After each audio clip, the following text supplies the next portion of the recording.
பாடப்படுத்துகிறார்களா இல்லை பாடுபடுகிறார்களா? நான் எந்த சைட் சப்போர்ட் பண்ணேன் எனக்கு தெரியுமே. அண்ணாமலை அங்கிள், சண்முக சுந்தர் அங்கிள், சேவகன் அங்கிள், சுப்பு அங்கிள் மற்றும் சண்முகம் அங்கிள் இப்ப பேச போறாங்க. இந்த பட்டிமன்றம் கேட்டு நீங்க என்ன சைட் சப்போர்ட் பண்ண போறீங்க நீங்களே முடிவு பண்ணிக்கோங்க.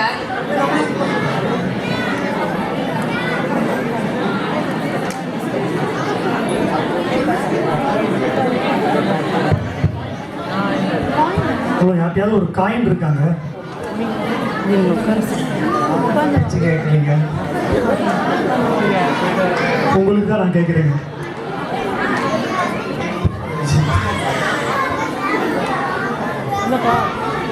இங்கே இருப்பா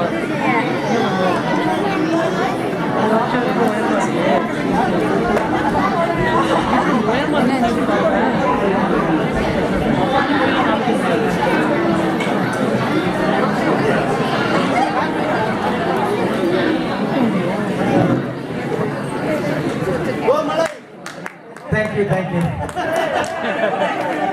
ஐயோ பட்டிமன்றத்தை ஆரம்பிக்க விடுங்க, அதுக்குள்ள இவ்வளவு பேச்சு. தேங்க்யூ. எனக்கு ப்ரமோஷன் கொடுத்துருக்காங்க, எல்லாரும் போயிட்டா இருங்க. இப்போவாது நான் சொல்றதை கேளுங்க, சரியா? எது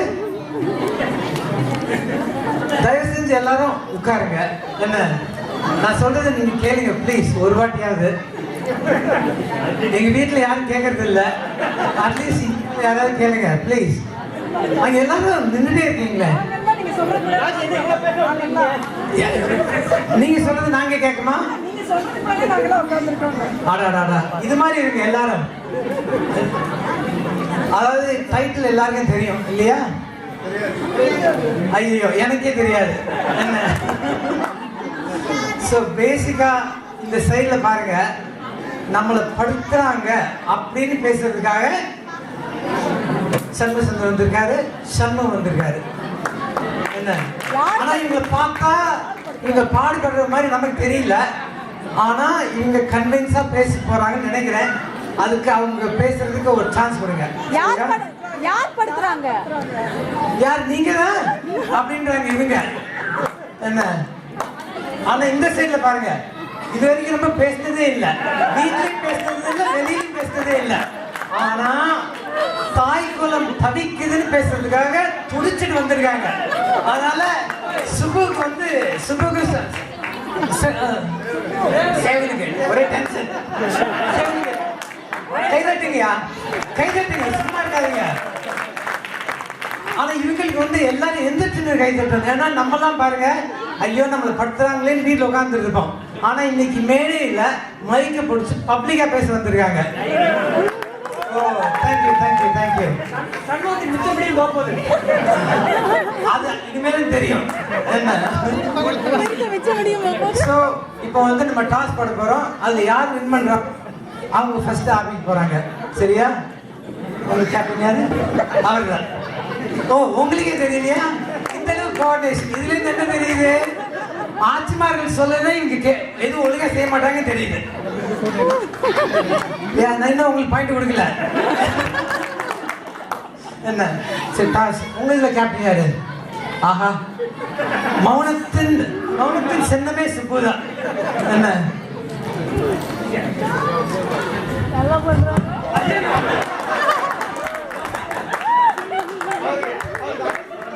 டாஸ் போட சொன்னா மைக்க போடுறீங்க.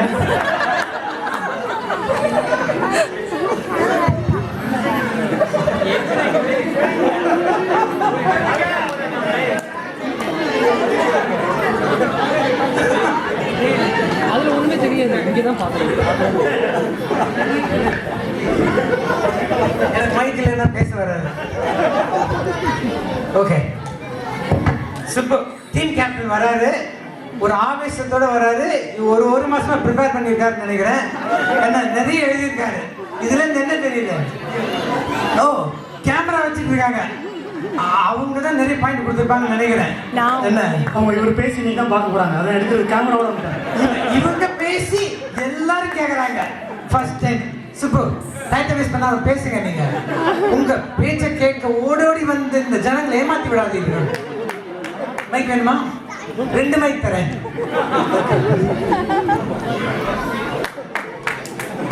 தொடக்கூடாது. ஓகே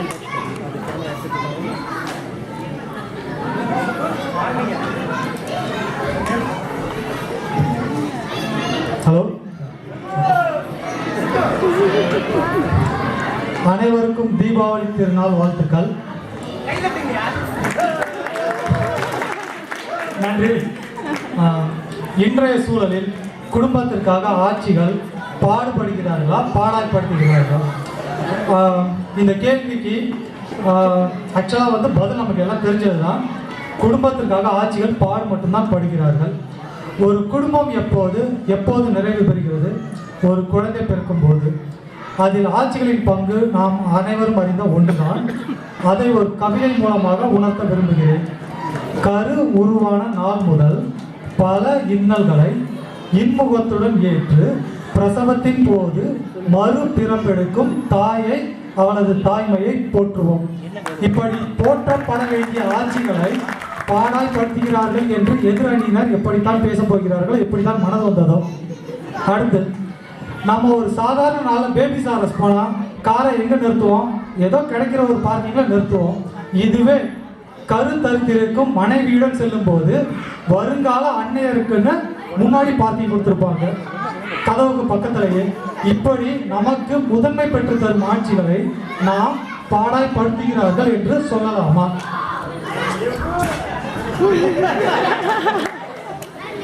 நீங்க குறுக்கிடாதீங்க, அவர் வந்து ஃப்ளோல இருக்காரு சரியா? அடுத்து, இன்னைக்கு நீங்களே கண்கூடா ஒரு உதாரணம் பார்த்துருப்பீங்க. இன்று பல குழந்தைகள் மேடைகளில் நிகழ்ச்சி நடத்தினாங்க. அதுல பெரும்பாலான பங்கு ஆட்சிகளை தான் சேரும். உங்களுக்கே தெரிஞ்சிருக்கும். சுந்தர்படி வந்தாரு. நான் சொல்றது எந்த சேனல்ல சுந்தர்படி எல்லாருக்கும் தெரியும். நான் சொல்றது நிகழ்ச்சிகளை ஆர்கனைஸ் பண்ணி பண்ணது.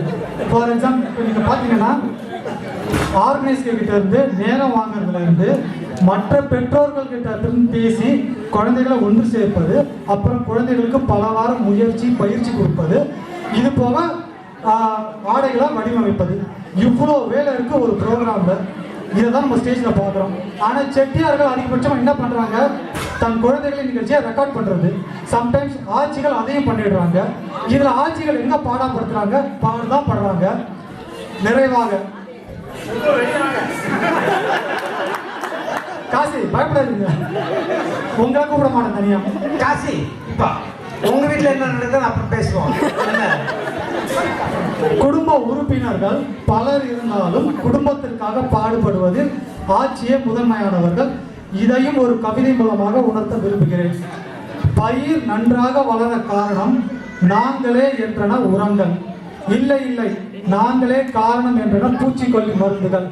இல்லை, நானே காரணம் என்றது நிலம். மௌனமாக சிரித்தது மழை. அந்த மழை போன்றவர்கள் ஆட்சிகள், அவர்கள் பக்கம் தீர்ப்பு தாருங்கள். வாய்ப்புக்கு நன்றி விரும்புகிறேன்.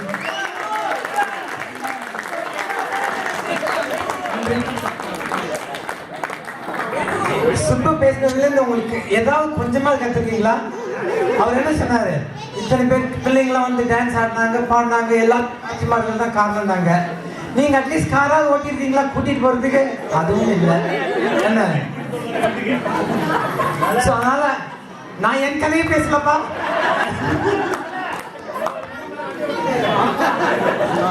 இருங்கயா, உங்களுக்கு பேசுனதுக்கு எதிர்படி பதில் கொடுக்கறதுக்காக சந்திரசுந்தர் வெயிட் பண்ணிட்டு இருக்காரு. நீங்க தானே இல்லை உங்க கேப்டனா?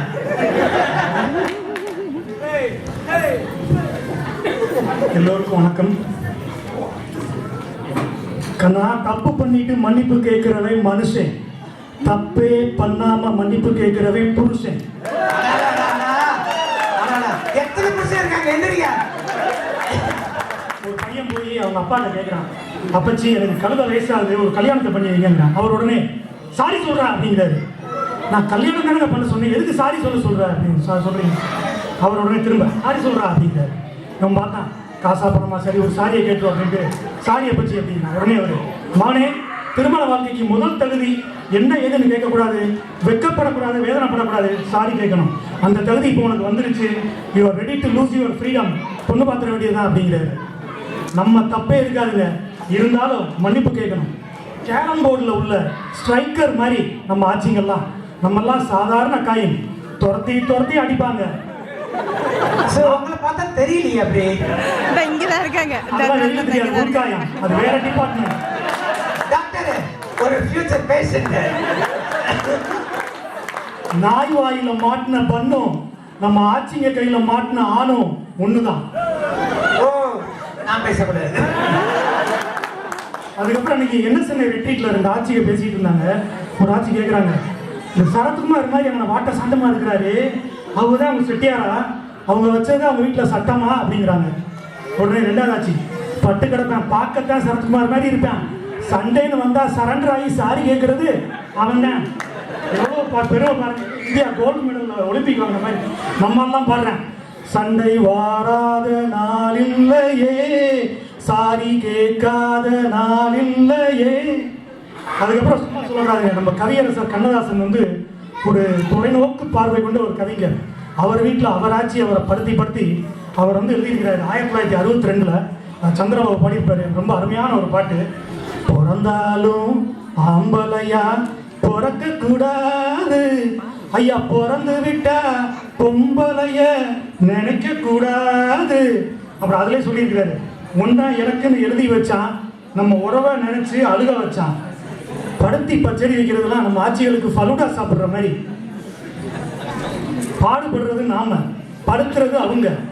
செட்டியெல்லாம் கல்யாணத்துக்கு முன்னால தனிக்காட்டு ராஜா, ராஜாதி ராஜா ரஜினி மாதிரி இருப்பாங்க. கல்யாணத்துக்கு அப்புறம் இளையராஜா மாதிரி மௌனசாமியார் ஆயிடுவாங்க. ஆட்சிகள்லாம் திருக்குறள் மாதிரி, அவ்வளவு அதிகாரம்.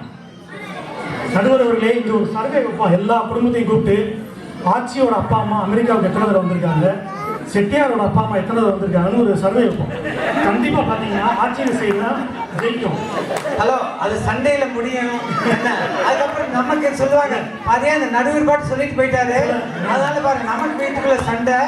இது எனக்கு தேவையில்லையா, நான் இது ஏதோ நீங்க கூப்பிட்டீங்க, ஏதோ வந்து பொது போலேன்னு வந்து உட்காந்துருக்கேன். சில பேர் வீட்டுல செட்டியாரோட அப்பா அம்மா வந்ததே இல்லை, ஆனா ஆட்சியோட அப்பா அம்மா 2 முறை வந்தாங்கன்னா 18 வருஷம் ஆயிரும், குருசாமி ஆயிடுவாங்க. அதுக்கப்புறம் பாத்தீங்கன்னா ஆட்சி வந்து இவரு செட்டியார் வந்து சொல்லுவார் ஆட்சிகிட்ட, ஏம்மா இந்த தடவை எங்க அப்பா அம்மா கூட்டியாடலாமா? உடனே ஆட்சி, ஏங்க நான் அவங்க வந்தால் 3 நேரம் சமைக்கணுங்க, எனக்கு வேலை நிறையா. அதே அடுத்த வருஷம் ஆட்சி சொல்லும், ஏங்க இந்த சம்மருக்கு எங்கள் அப்பா அம்மா கூட்டியாந்தா எவ்வளோ நல்லா இருக்கும் அப்படின்னு. ஏங்க நான் கேட்குறேன், இவங்க அப்பா வந்து தண்ணியையும் காற்றையும் குடிச்சு வாங்குறதுக்கு என்ன அதிசயப்படுறீங்களா? அவங்களும் சாப்பிட்றதாங்க வேணும். என்ன மாதிரி தண்ணி கொடுக்கலான்றீங்க? அதுக்கப்புறம் பார்த்தீங்கன்னா ஐயப்பனுக்கு மாலை போடுற சீசன் வந்துருச்சு. ஸோ ஒரு வீட்டில் ஒரு கான்வர்சேஷன் நடக்குது. ஒரு ஆட்சி சொல்கிறாங்க, ஏங்க கண்டிப்பாக நீங்கள் விரதம் இருந்தே ஆகணுமா அப்படின்னு. உடனே அவர் சொல்கிறாரு, ஏப்பா நீ நம்ம பையன் பொண்ணு எல்லாரும் நல்லா இருக்கணும் தான் அந்த விரதம் இருக்க போகிறேன். உடனே ஆட்சி சொல்கிறாங்க, 40 நாள் எப்படிங்க நான் அவங்கள திட்டாமல் இருக்கிறது? உடனே இவர் சொல்கிறாரு, அதான் சப்ஸ்டியூட்டாக நம்ம பையன் இருக்கா பொண்ணு இருக்கா அவங்கள திட்ட வேண்டியதானே. உடனே ஆட்சி சொல்லுது, இருந்தாலும் உங்களை திட்டுற மாதிரி வருமா? ஹலோ சிஸ்டர், ரொம்ப சிரிக்காதீங்க, பக்கத்துல தான் இருக்காங்க. அதுக்கப்புறம் பார்த்தீங்கன்னா நம்ம அமெரிக்கா சீல் படை வந்து நம்ம ஒசாமா பின் லாடன் வந்து சுற்றி வளைச்சிட்டாங்க. ஸோ வந்து அவர் வந்து ஷூட் பண்ண போகிறாங்க. எல்லாம் ஒயிட் ஹவுஸ் வந்து எல்லாம் வந்து லைவாக பார்த்துட்டு இருக்காங்க. நம்ம இவர் கேட்குறாரு, ஜோ பைடன், நம்ம ஒசாமா பின் லாடனுக்கு என்னென்ன தண்டனை முடிவு பண்ணியிருக்கீங்க அப்படிங்கிறாரு. உடனே ஒபாமா சொல்கிறாரு, ஒரு தண்டனையும் கொடுக்க போகிறதில்ல. உடனே எல்லாரும் பார்க்குறாங்க, என்னடா இவன் நம்ம ரெட்டை கோபுரத்தை தவிர்த்து ஒரு 1000-2000 பேரை கொண்டுட்டான், ஒரு தண்டனை இல்லைங்கிறாரு அப்படின்னு அவர் கேட்குறாங்க. எப்படிங்க அப்படிங்கிறாங்க. அவர் சொல்கிறாரு, ஒவ்வொரு செட்டியும் ஒரு ஆட்சிக்கிட்டே பாடா பண்ணுறேன், இவன் ஒரு வீட்டுக்குள்ள 4 முட்டாட்டி வச்சிருந்தேன், இவனுக்கு அவங்க கொடுத்ததை விட நம்ம தண்டனை கொடுத்துட முடியும். சரி, இப்போ இதுலேருந்து என்ன சொல்றீங்க நீங்க? ஒரு கல்யாணம் கூட பண்ணக்கூடாதுன்றீங்களா? அவன் நிறைய பேச்சுலர் பசங்க ஓடிட்டு இருக்காங்க, சின்ன பசங்க. சரி, அதுக்கப்புறம் கடைசியாக உண்மையை சொல்லி முடிச்சுக்கிறேன்.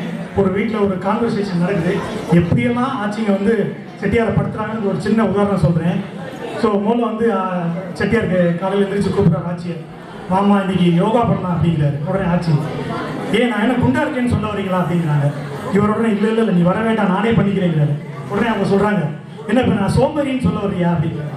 உடனே இவர் பார்க்க, இல்லைம்மா நான் அப்படி சொல்லவே இல்லை, அப்படிலாம் நான் சொல்லலை, எனக்கு என்ன புரியலைன்னு சொல்ல வர்றீங்களா அப்படிங்கிறாரு. உடனே இல்லைம்மா நான் அப்படியெல்லாம் சொல்லவே இல்லைம்மா, இப்போ நான் போய் சொல்கிறேன் அப்படிங்கிறாங்க. இவர் எப்படி போனாலும் அவங்க எந்த ரூட்டில் போனாலும் பிடிச்சி அவரை மாட்டுறாங்க. ஸோ இப்படி தான் இது நம்ம வந்து நான் நீ விட்டீங்கன்னா இன்னும் ஒரு 5 நாளைக்கு நான் பேசுவேன் எப்படியெல்லாம் நம்ம பாடுபடுறோம் அவங்க பாடுபடுத்துகிறாங்க. ஆனால் காலத்தின் அருமை கருதி இத்துடன் என்னுடைய உரையை முடித்துக் கொள்கிறேன். பார்த்து ஒரு நல்ல தீர்ப்பாக சொல்லுங்கள். நீங்களும் பட்டிருக்கீங்க எங்களை மாதிரி.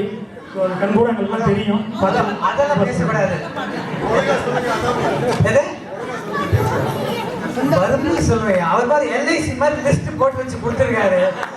இவர் தாயை பத்தி வரைச்சிருக்காரு, இவர் வந்து மனைவியை பத்தி வரைச்சிருக்காரு.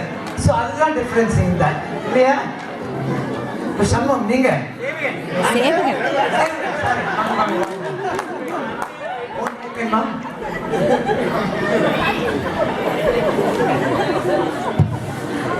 அனைவருக்கும் என்னுடைய தீபாவளி நல்வாழ்த்துக்களை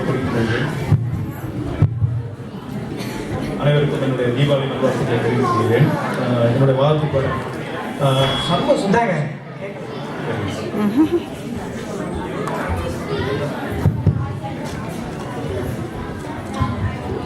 நேர மதத்துக்கு வரேன். சண்முக சுந்தரம் சொன்னார் ஒரு 2 பாயிண்ட்.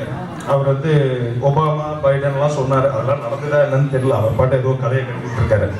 அப்புறம் ஒரு சமயத்தில் சொன்னாரு, ஆட்சிங்க வந்து செட்டியாரை வந்து திட்டாம இருந்தா அந்த அதுல இருக்க சந்தோஷம் வேற எதுலையுமே இல்லையா. ஏன் தெரியுமா திட்டுறாங்க? முதல்ல அவங்க வந்து ஒரு கேப் இருந்தாங்க, ஒருத்தர் அந்த கேப்ல மிஸ் பண்ணி அதுக்கப்புறம் சேருவாங்க, அதுக்காக திட்டுறாங்க. அதுலதான் இருக்கு அன்பு. ஓகே, முதல்ல காதல், அப்புறம் முதல், அப்புறம் காதல், அதுதான் குடும்பம். ஓகே, அதனாலதான் அப்படி திட்டுறாங்க. அதான் இவங்க நிலைமை அப்படிதான் இருக்குன்னு நினைக்கிறேன் இப்போ. சரி, அடுத்து வந்து நான் நேரம் இது விஷயத்துக்கே வரேன். என்னோட பாயிண்ட்ஸை, அதாவது முதல்ல பாடப்படுத்துறதுக்கும் திட்டுறதுக்கும் நிறைய வித்தியாசம் இருக்கு. ஓகே, அது ஒரு 2 படி மேல பாடப்படுத்துறது. ஆனா இவங்களை திட்டுறாங்க, அவ்வளவுதான் ஆச்சுங்க. ஏன் திட்டுறாங்க அதை யாருமே யோசிக்கிறது இல்லை. நம்ம செட்டியாருங்களாம் ஒரு விஷயத்த நம்ம செட்டியாருங்க கிட்ட ஒரு தடவை சொன்னா கரெக்டா ஏறிடாது. ஒரு 10 தடவை சொல்ல வேண்டியதா இருக்கு. 10ஆவது தடவை சொல்லும் போது திட்டதான் செய்வாங்க, மடியில வச்சா கொஞ்சுவாங்க. இல்லையே, அதைத்தான் திட்டுறதுங்கிறத பாடப்படுத்துறாங்கன்னு இவங்க சொல்லிட்டு இருக்காங்க. ஒருவேளை அதுதான் எதிர்பார்த்திருப்பாரு என்னவோ. சொல்றேன். ஏன் தெரியுமா நம்ம ஆளுங்க, நம்ம செட்டியாருங்கெல்லாம் வந்து ஏன் தெரியுமா கரெக்டா அவங்க சரியா புரிஞ்சுக்க மாட்டேறாங்க? ஏன்னா அவங்க வேற ஏதோ வேலை பார்த்துட்டு இருப்பாங்க, டிவி பார்த்துட்டு இருப்பாங்க. முக்கியமா டிவி பார்த்தானா இங்கெல்லாம் டேர்ன் ஆஃப் ஆயிடும், எதுவுமே வேலை பார்க்காது. பின்னாடி ஒரு குடும்பம் இருக்குங்கிறதே மறந்துடுவாங்க. ஓகே, அதனால அவங்க என்ன சொன்னாலும் தெரியாது. ஓகே, அதே மாதிரி ஒரு பொருளை எடுக்க போகணும்னா நம்ம செட்டியாருங்க வந்து அவங்க முன்னாடி வந்து ஆடணும் அந்த பொருள், அப்பதான் அவங்களுக்கு பிடிக்கும். இதே இது நம்ம ஆட்சிங்களுக்கு கரெக்டா தெரியும் ஒவ்வொரு பொருளும் எங்கெங்க இருக்குன்னு. நீங்க கடைசியா போய் அவங்கள தான் போய் கேட்பீங்க. இதுதான் நிலைமை. ஓகே, அவங்க தான் கொண்டு செலுத்துறாங்க குடும்பத்தை. அதுக்கப்புறம் வந்து இவங்க பாடப்படுத்துறாங்கிறத சொல்லுவாங்க. யோசிச்சு பாருங்க, இவங்கெல்லாம் பாடப்படுத்துனா இப்படியா இருப்பாங்க? ஒருத்தர் 6 பேக் பில் பண்ணிருக்கிறாரு. ஓகே, ஹலோ, நீங்க வந்து அவருடைய ஹேர் ஸ்டைல பாருங்க, அதுக்கப்புறம் பேசுங்க. அவரு சூப்பர் ஸ்டார். அவர் வந்து சூப்பர் ஸ்டாரை தவிர எந்த நினைப்பும் இல்லை. ஒரே ஒரு 4-5 பஞ்ச் டயலாக் பேசிட்டாராம் இங்க வந்து உடனே எல்லாரும் நம்பிடணுமா? நீங்க உங்களுக்கு ஒரே ஒரு சூப்பர் ஸ்டார் தான், ஆனா உங்க ஆட்சிக்கு ஒரே ஒரு சூப்பர் ஸ்டார் தான் அவங்களுக்கு. அது யார் தெரியுமா? அது நீங்க தான். நீங்க எப்படி பேசுறாரு பாருங்க, பாருங்க.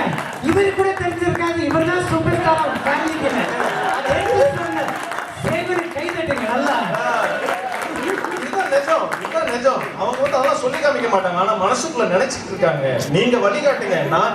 நான் குடும்பத்து ஒரு ஃப்ளோல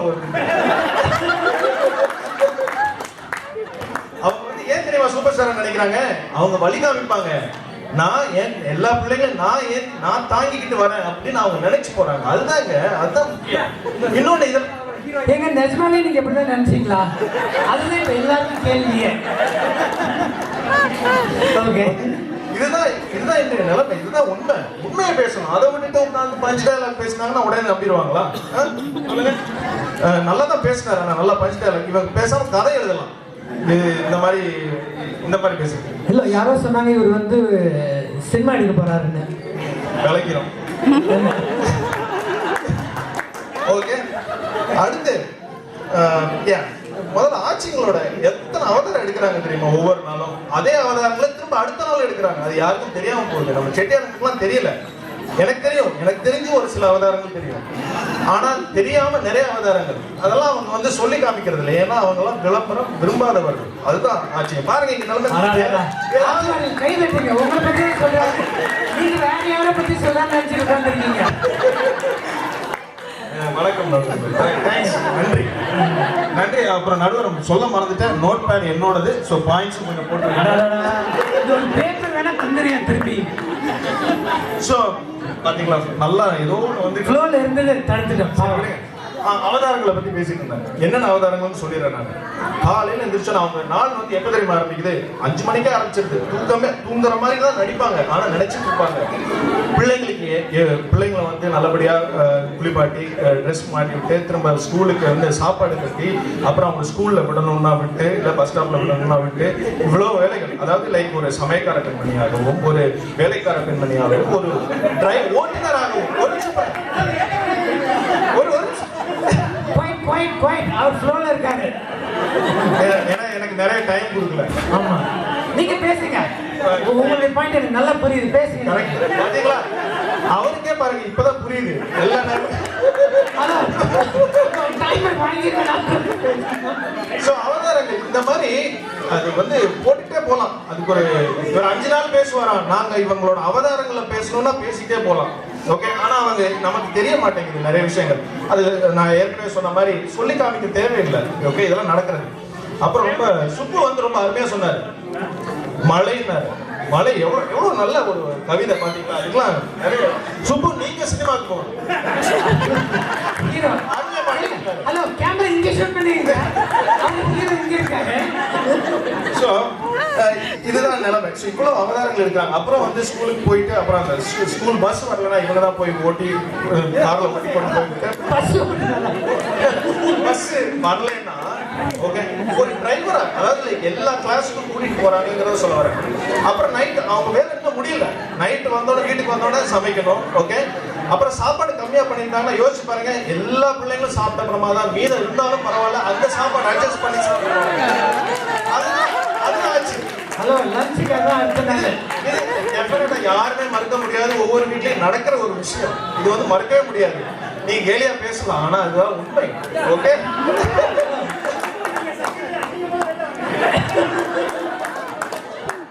அப்புறம் இந்தியாவுக்கு போனாங்கன்னா அது ஒரு பெரிய டிராஜடி தான். ஃபேமிலியா போனாங்கன்னா, அதாவது ஃபேமிலியா போறது ஒண்ணு. முதல்ல வந்து ஆட்சிங்க பிள்ளைங்களை கூட்டிட்டு போவாங்க. ஆனா அந்த பிள்ளைங்களை கூட்டிட்டு போறதுக்கு முன்னாடி ஒரு வாரத்துக்கு முன்னாடி அவங்க இருக்கிறதெல்லாம் சமைச்சு வைப்பாங்க, ஃப்ரீசர்ல போட்டு வைப்பாங்க. கரெக்ட், பாபு கூட சொன்னாரு. அவங்க வந்து 1 மாசம் சமைச்சு வச்சு டேட் போட்டு என்ன, ஏன்னா அவருக்கு நேரம் பத்தாது, அதனால டேட் போடுறாங்க.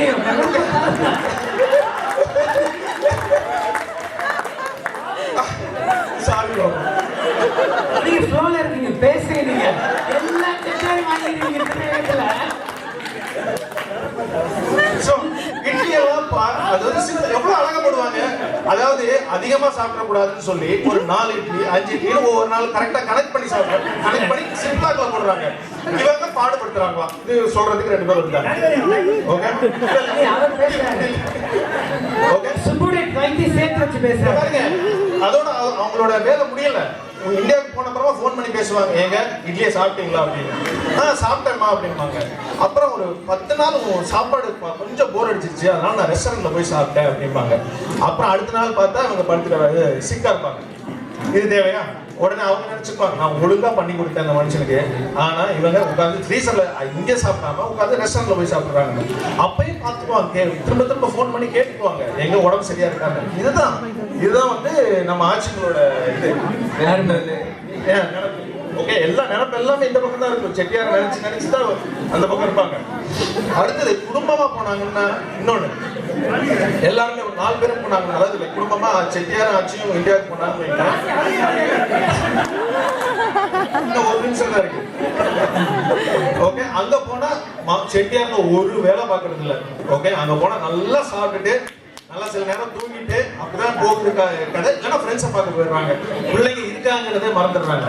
ஆனா ஆட்சிங்க தான் உட்காந்து, ஏன்னா ஒன்றும் பேச முடியாது. அங்க அம்மா வீட்லயும் பேச முடியாது, அத்தை மாமா வீட்லயும் பேச முடியாது. அவங்க பாட்டு அவங்க வேலையை பார்த்துட்டு இந்த பிள்ளைங்களை பார்த்துட்டு நல்லபடியாக தான் இருப்பாங்க. இதுதான் இந்த நிலைமை. ஸோ இதோட என்னோட உரையை முடிச்சு கொள்கிறேன். ஆனா ஒரு நிமிஷம், ஒரு நிமிஷம். இந்த ஒரு நிமிஷத்துல எத்தனை நிமிஷம் பேசிட்டு பாருங்க. பேசிக்கலாம், நின்று பேசிக்கிட்டே இருக்கலாங்க. ஆட்சிகளை பத்தி பேசுறதுக்கு ஒரு கவிதையில எப்படிங்க? கவிதை சுப்பு மாதிரிலாம் வராது. பஞ்சு டைலாக் வேணா ட்ரை பண்றேன், ஆனா வேணாம், ரொம்ப ஒத்து வராது. இன்னொன்னு, ஆனா ரொம்ப தைரியம் உங்களுக்கு, சீரியஸாவே சொல்றேன், இவங்க 2 பேருமே ரொம்ப தைரியம்.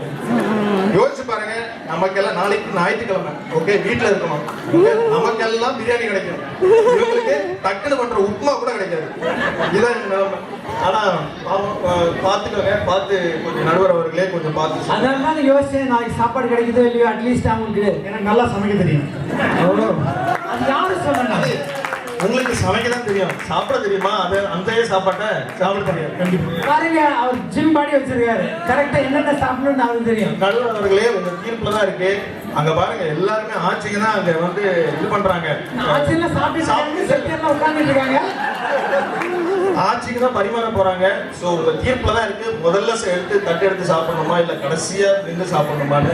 சோ பாத்துக்கோங்க. அருமையான பாயிண்ட் சொல்லிருக்கீங்க. எனக்கு இப்ப பசிக்குது வேற, அதெல்லாம் சீக்கிரம் பேசி முடிச்சிருங்க. நான் போய் முதல்ல லைன்ல வேற நிக்கணும், அதெல்லாம் யோசிச்சு தான் நான் முடிவு செய்வேன். வாய்ப்பு கொடுத்ததுக்கு ரொம்ப நன்றி. ஆஹா, எவ்வளவு அழகா என்ன இந்த LIC building 10,000 empire state building மாதிரி பேசியிருக்காரு அவரு. உங்க தூங்குற டைம் வந்துச்சு, அதனால ரொம்ப நேரம் பேசிட்டாரு. இன்னும் 1 மணி நேரம் இருக்கு, அதுக்குள்ள பேசி முடிச்சிருக்கீங்களா? நீங்க அதுக்கு மேல வச்சிருக்கீங்களா? தலைவசம் மாதிரி சாரி சொல்லி ஆரம்பிங்க. எதை சோடாவா இல்ல சர்பத்தா? பாருங்க, ஆரம்பிக்கிறதுக்கு முன்னாடியே நமக்கு மக்கள் எவ்வளவு ஆதரவு தராங்க பாத்தீங்களா? நம்ம ஆட்சி எவ்வளவு பாடுபடுத்துறாங்கன்னு அதை வச்சு நான் டிசிஷன் கொடுத்தேன்னு வச்சுங்க, என்ன போட்டு தள்ளிடுவாங்க எல்லாரும். அதனால நீங்க சொல்ற பாயிண்ட் வச்சு பார்த்துப்போம். வீட்டில் படாத பாடுபட்டாலும் எல்லாவற்றையும் உள்ளே வைத்து சிரித்துக் கொண்டிருக்கும் நடுவர் அவர்களே, இப்பெல்லாம் பேசாதீங்க, அப்புறம் நீங்க பேசினாலும் எனக்கு சாப்பாடு கிடைக்காம போயிடும். அதனால என்ன பத்தி பேசாதீங்க, உங்க கதையை பேசுங்க. செட்டியார்களை எல்லாம்